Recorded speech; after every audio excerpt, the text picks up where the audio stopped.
Hello again! As usual, this is Becca, going by Nightcat or Nightcat's Meow when online, and welcome back for another week exploring Linden's scripting language. After the previous couple of HUD tutorials, I had a message from and I hope I'm pronouncing this right, Nicholas Panero, asking about how to incorporate texture changes into the HUD. So I'm going to go over a couple of different ways to achieve that. There's the simplest method, which is to have all of the textures located inside the object you want to control.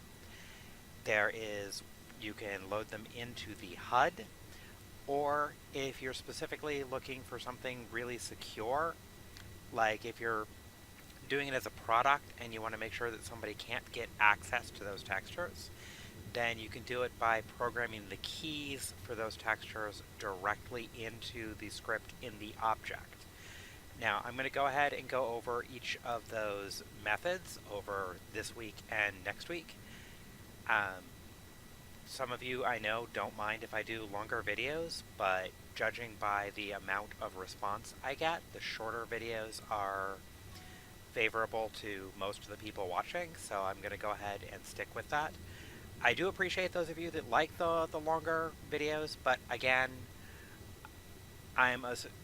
only a few of you actually comment, so I'm going ahead and going by the viewership and how many times they're looked at to see how well people are taking to them. So that said, we have again the simple prototype HUD. I'm going to add another part to it. First, going to have to detach that part. Whoops.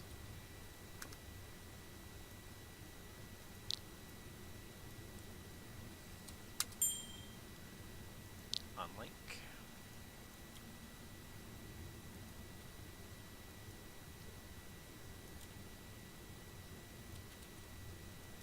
Turn off stretch both sides. That's what I did wrong there.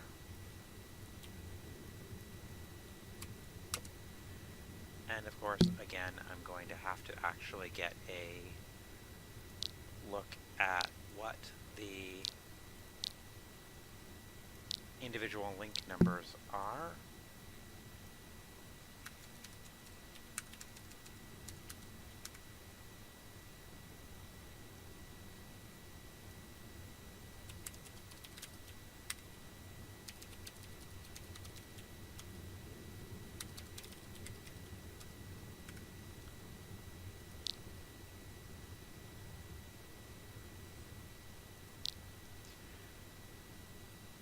So that one is 4.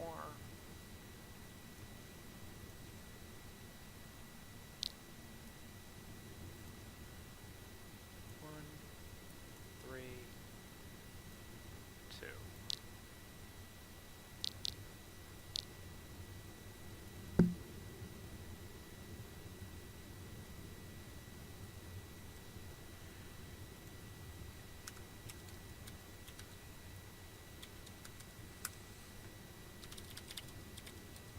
Because we have a new prim here, we're adding integer for texture, because this will be the prim that will deal with any texture changes in our sample prototype HUD. I'm going to quickly clean up the spare scripts. There is a way to make sure that the script will automatically delete itself when you're done, but if you're just throwing something together quickly for purposes like this, that is good enough. Whoops.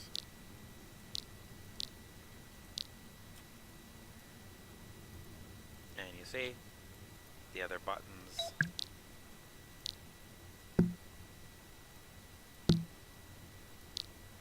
continue to work just fine. At the moment, that one does nothing.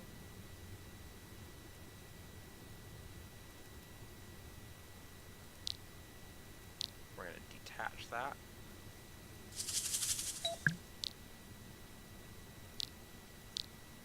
In the Object tab, we're going to change it to a box. Get rid of the taper.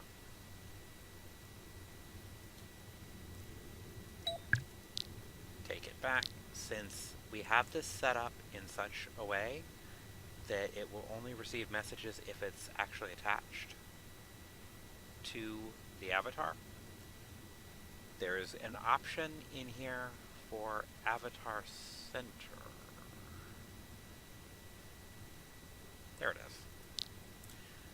What that does is it just makes this easier to use so that it won't interact with my animations. The avatar center is the actual physical center of the avatar according to Second Life. That is not affected by your animations, which is just pure visual fluff. This is one of those things that is done to make it easier for the system to actually keep track of everything. So no matter how I move around, this stays put. If I were to walk, it will move with me, but it will not move based on animations. Only if I actually walk around. Now, what we're going to do is set this up to receive from the HUD information on textures. To do that, we have to first tell the HUD how to send that information. Like we did with testing all of these out, we're going to put together a quick test version. We already know all the others work. You'll remember from the previous weeks, this is just a easier label for the link number. And we're going to make this send on a different channel. That's going to help us out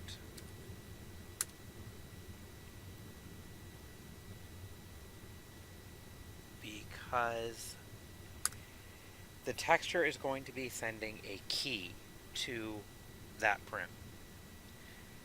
That key will be the specific key for the texture or picture you want to use. Sending on a different channel means we don't have to worry about breaking down exactly what everything is going to be. It will make this much easier to work with. So we are going to start with an initial test texture. If you go to the textures file in your inventory, you can find anything you particularly like for this. Let's see. No. That's all stuff I was working on for something.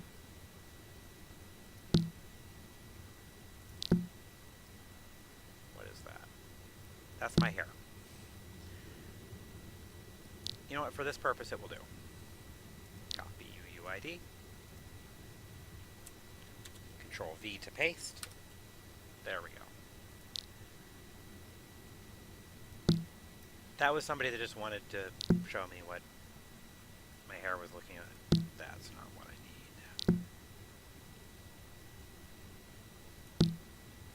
That picture makes me look fatter than I actually am. We're going to go with that, fatter than I actually am. Let's not fuss on that. We're going to stick with my hair from behind right after it had been dyed.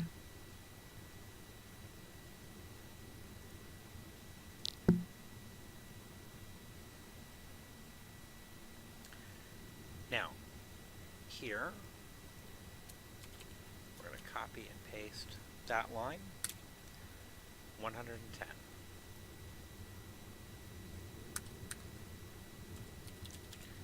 Else if channel equals 110, because that is where the texture is going to come in on. This makes sure that the first thing it checks after it makes sure that it is receiving a message from the correct owner. Get owner key of who. The key it responds to here is the key of whatever object sent the message. So it is asking who owns the object that sent the message. If it does not equal to, if it is not the same as get owner, basically if it has a different owner, then return or leave this entire function. The next thing it'll test for is, did it come in on channel 110? If it did, then it's going to process that. If not, then it checks the other options there. So, and it's important that we have this higher than down here, because this one, after it says it was the message up, no. Was the message down? No. Whatever the message is then, treat it as a color. If we put this down here, it would never get to seeing if it was on channel 110 because it would already process it as though it was a color, and that would not work. So, set texture.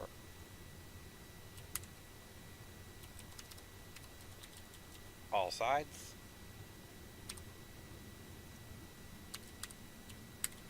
Message.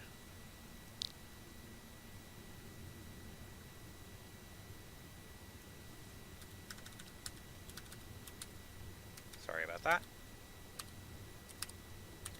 Had them in the wrong order. And that compiled.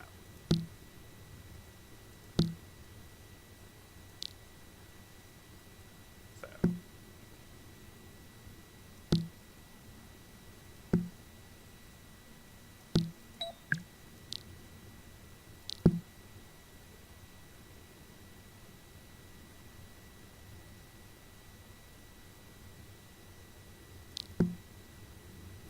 And what was our problem here? It sends these on channel 100, sends that on channel 110. Yet, it said it could not find. That was the problem. I had one equal sign. It needs to be 2. Congratulations to anyone who caught it. So, we still have those functions working just fine. And there. My lovely purple hair. And this will still let us change the color of that whenever we'd like.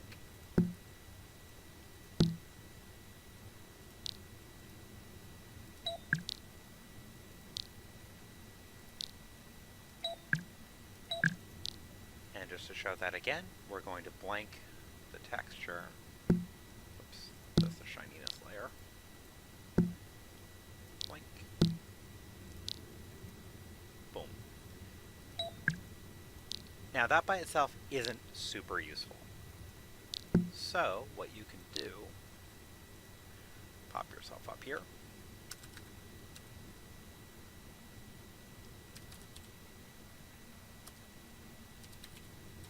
List pics. Short for pictures. All lists go in brackets. So we're going to copy UUID. The only real quirk to copying the UUID is you have to have full permissions to the picture in question in order to do it. If I try to do it here, can't do it. Let's see. What's this?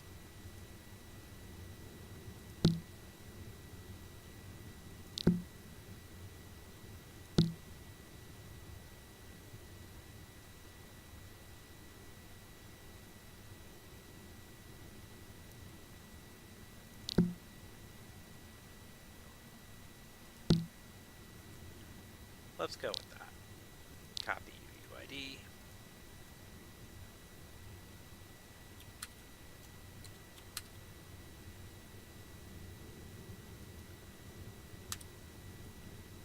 Now, when we select, you could make different buttons for each one of these. That would be a simple way. Just, pick between different texture options. That would just be a matter of making more buttons. You already know everything you would need to from this tutorial so far to be able to do that. So we're going to do it slightly differently. We're going to do this as a menu, as a dialog option. Now that's somewhat more complicated, because what a dialog does is a dialog is basically a listen system. because a dialog gives you a menu that will drop down from the screen up here, and then you select which of those options, and then your avatar speaks that in world as though you had actually said it.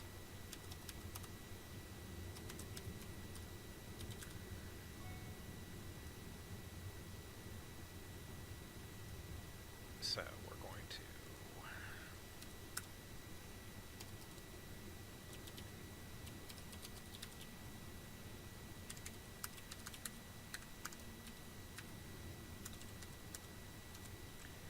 make sure that it can't interact.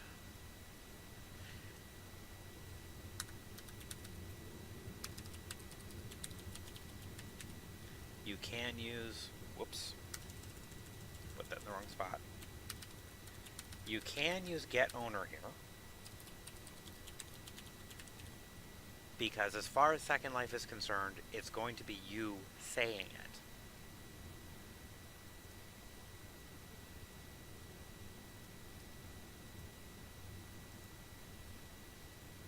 And as I sometimes do with commands I don't use that often, I've gone ahead and pulled a quick copy and paste off the wiki for the actual line itself.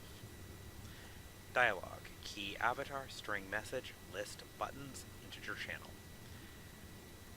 Now, channel is whatever we're going to listen on. In this case, negative 100. Buttons is just your list of options. In this case, we have list picks. String message is what you want it to say to tell people what they're selecting for. Choose texture key. And finally, key avatar, this is who you're asking to actually get the dropdown.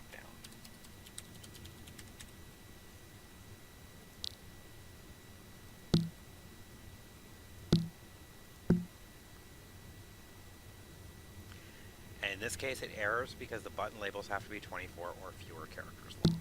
So, we're actually going to go in here. This actually spares me a lesson I was going to teach about making this easier. Comment that out for a moment.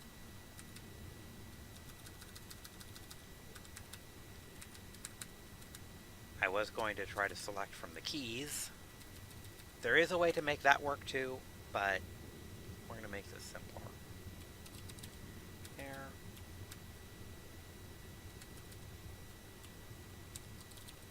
Other.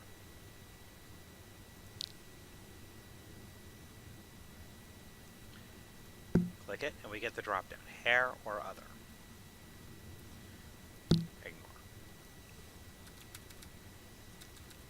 Not very useful right now, because right now it doesn't do anything. So, you say key, hair, equals,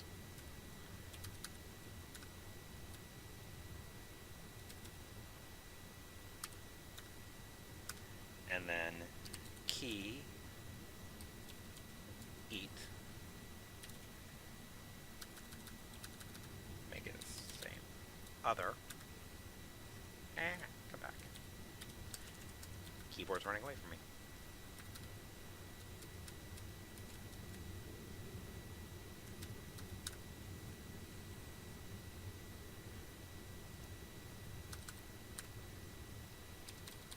Listen.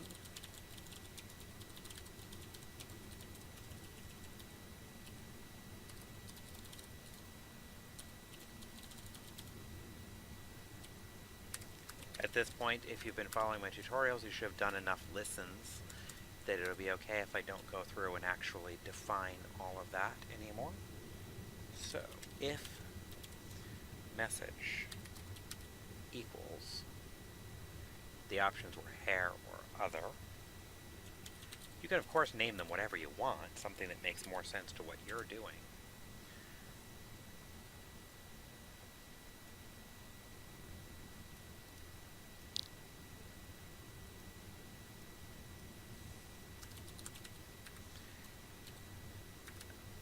Putting the brackets in isn't always necessary with a one-line command. but it is always good to stay in good habits and keep your code organized.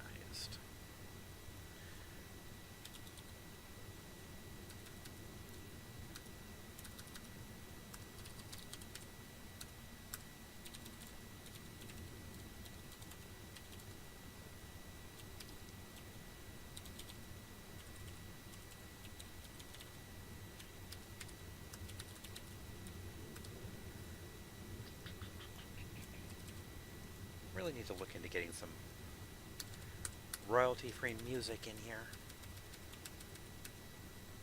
If any of you all following these do music and you want to help out this series by donating a simple little royalty-free track that won't be too distracting to play in the background, that would be awesome. Alright, so what we've just added, we still have the list for the options to get, hair or other. We've set up these variables, these keys, as, and actually because of that, they are keys, but we'll have an easier time doing that. For a moment, I got too much thinking about what it was versus how it was going to best be used. So, string is how it's going to send. A key is what it actually is. Sometimes it is more important to do this by what it is. Sometimes it's more important how you use it. If I'd left that as key, I would have to go through and cast it as a string there. As it is, it'll just go through. So, when you get the drop-down option here, to pick the texture from the options in the list called picks, if you pick message hair, it will region say to, based on my key, or in this case your key, on channel 110, the string called hair, which is right here. If you instead choose other, the second option here, it will region say to, on channel 110, the string other, right there.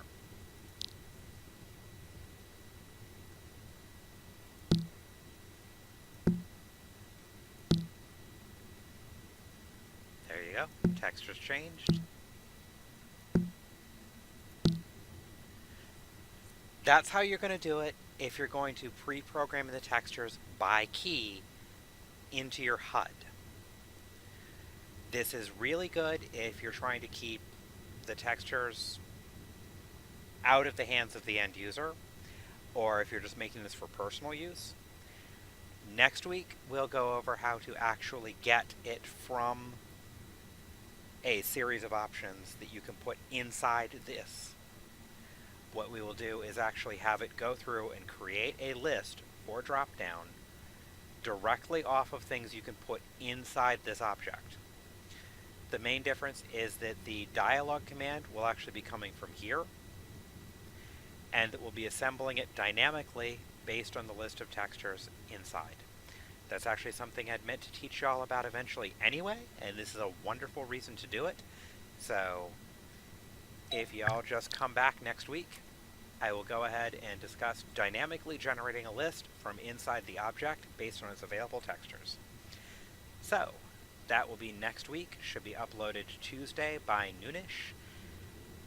Thanks again for coming by, and to all of you who have been leaving more comments and feedback and likes, thank you so much. It really does help me to know what it is you all need to know, what it all you want to learn how to do.